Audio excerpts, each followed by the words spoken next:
மேசராசிக்காரர் கடனில் கவனிப்பாக இருக்க வேண்டும்.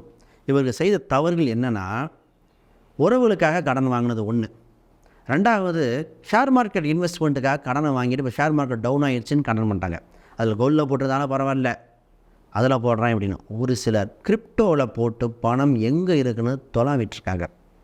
இதே இதுதான், இதை கொஞ்சம் நகையை திடீர்னு அடக வைத்து அதிலிருந்து கடன் வாங்கி கடனில் தத்தளிக்கிறாங்கன்னு உண்மை.